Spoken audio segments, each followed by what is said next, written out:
बचत, ऊर्जा वाला पाठ अभी पढ़ाया था 2-3 दिन पहले, नहीं शक्ति के साधन बताया था। और शक्ति के साधन में हमने ऊर्जा का या शक्ति का एक साधन बिजली वगैरह भी बताई थी। तो ऊर्जा जो है जैसे बिजली है, पेट्रोल है, इनसे भी हमें ऊर्जा मिलती है ना।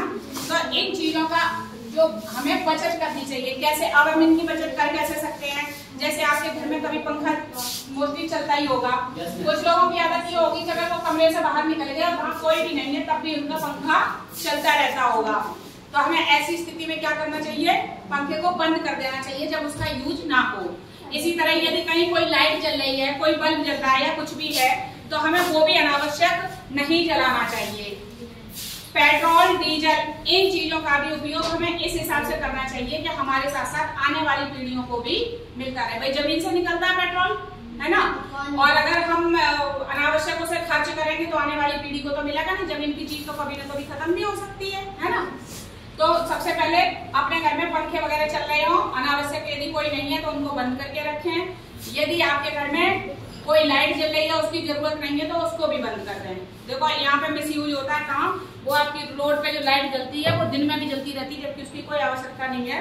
कायदे में यहाँ एक ऐसा स्विच होना चाहिए जो आप लोग उसको दिन में बंद कर दो, ठीक है। दूसरे, पानी की बचत। गाँव में पानी का सबसे ज्यादा मिस यूज होता है। कैसे? सड़क चलाई और गलियों में धोए जा रहे हैं। भाई पानी भी जमीन से आता है ना, पीने का पानी। समुद्रों में बहुत पानी है, लेकिन वो पानी हमारे पीने लायक नहीं है। तालाबों का पानी हम नहीं पी सकते, नदियों नहरों का पानी नहीं पी सकते, ठीक है। हमें पीने के लिए तो एकदम साफ सुथरा पानी चाहिए, और साफ सुथरा पानी जमीन के अंदर है। अगर आप उस पीने के पानी को ऐसे बर्बाद करेंगे तो एक दिन वो आएगा कि हमें पीने के पानी के लिए बूंद बूंद के लिए तरसना पड़ जाएगा। और बहुत जगह ऐसी हैं, राजस्थान वगैरह में ऐसी जगह हैं जहाँ पानी लेने के लिए 2-2, 3-3 किलोमीटर तक जाते हैं वहां के रहने वाले लोग, ठीक है। तो पानी का मिसयूज रोकें, अनावश्यक पानी की बर्बादी ना करें। तीसरा है एकल उपयोग प्लास्टिक को ना, मतलब मना। आपके पास एक पेन आता है यूज एंड थ्रो, मतलब ले लिया आपने, लिखा, प्लास्टिक का पेन होता है उसको फेंक दिया है। ऐसा कोई भी प्लास्टिक का सामान जिसको हम दोबारा यूज नहीं कर सकते हैं उसको हम प्रयोग ना करें, क्योंकि प्लास्टिक जब एक बार पर्यावरण में पहुंचती है तो वो पता नहीं कितने साल, 100, 200, 500 साल तक गलती नहीं है, खराब नहीं होती, वो यूं की यूं पड़ी रहती है और हमारे पर्यावरण को नुकसान पहुंचता है, ठीक है। चौथा है सतत खाद्य प्रणाली को अपनाना। खाद्य प्रणाली मतलब खाने पीने की चीजें जो हमारा एक क्रम से चल रहा है, जैसे हम उगाते हैं, फिर उनको रखते हैं, फिर उनको पकाते हैं, खाते हैं, तो वो चीजें ज्यादा अच्छी हैं बजाय पैकेट बंद चीजों के। जो आप लोग पैकेट बंद चीजें खाते हो, ये इनमें प्रिजर्वेटिव पड़े होते हैं, केमिकल्स पड़े होते हैं, ताकि वो 6-6 महीने खराब ना हो और वो हमारे शरीर को भी नुकसान पहुंचाते हैं। जब हम अंदर अपने अंदर ले जाते हैं, हम खाते हैं, तो उनके जो पड़े हुए केमिकल हैं वो हमारे शरीर को भी नुकसान पहुंचाते हैं। उनसे हमारे शरीर में तरह तरह की बीमारियां, जैसे आजकल सबसे ज्यादा कैंसर चल रहा है, ये सब कहीं ना कहीं इन्हीं तरह के खाद्य पदार्थों से पैदा होता है। तो सबसे बढ़िया तरीका है कि जो हमारा नेचुरल खाना है, खेतों से जो पैदा होता है, उसको हम साफ करें, अपने घर पे उसका पूरा प्रोसेस करें और खुद बनाएं और खाएं, ठीक है। चौथा है अपशिष्ट पदार्थ कम करना।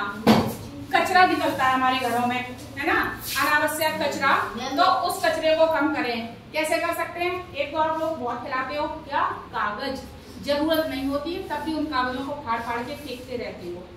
भाई कागज एक बनने में पेड़ कटता है, फिर उनकी पता नहीं कितनी फैक्ट्रियों में जाके प्रोसेसिंग होती है, तब जाके बनता है। और हम इतना कचरा घर में भी निकालते हैं, कभी कपड़ों के रूप में, कभी प्लास्टिक के रूप में, कभी खाद्य इनके रूप में। तो हमें अपने घर के कचरे को भी कम करना चाहिए। जब हम ज्यादा कचरा निकालेंगे तो उससे क्या होता है कि हमारे आसपास जहाँ भी हम उस कचरे को इकट्ठा करेंगे वहाँ गंदगी बढ़ती है, और गंदगी से बीमारियां बढ़ती हैं। जब बीमारियां होंगी तो फिर जाहिर सी बात है पैसा भी बर्बाद होगा, हमारा स्वास्थ्य भी खराब होगा। तो सबसे पहली तो हमारी जरूरत हमें अपने आप को स्वस्थ रखना है, और जिसके लिए हमें अपने पर्यावरण को भी स्वच्छ रखना है, ठीक है। पांचवा है कि स्वस्थ जीवन शैली को अपनाना। स्वस्थ जीवन शैली अपनी कैसे होगी, उसके कुछ नियम है। भाई सुबह आप उठें, फ्रेश हों, ब्रश करें, नहाएं धोएं, नाश्ता करें, अच्छे साफ सुथरे कपड़े पहने। आपका जो भी काम है, जैसे आप पढ़ने आते हो तो पढ़ने जाओ, काम करने वाले काम करने जाओ, इन चीजों का हमें पालन करना चाहिए। हमें थोड़ा बहुत योगा भी करना चाहिए, टहलना भी चाहिए और अच्छा खाना खाना चाहिए ताकि हम स्वस्थ रहें। स्वस्थ जीवन शैली यही है। उसके बाद है ई वेस्ट को कम करना। ई वेस्ट से मतलब है इलेक्ट्रॉनिक कचरा। इलेक्ट्रॉनिक कचरा एक अपना सामान्य सा कचरा है, सब्जियों का, फलों का, कपड़ों का, कागजों का, इस तरह का, झाड़ू करकट का ये कचरा निकलता है।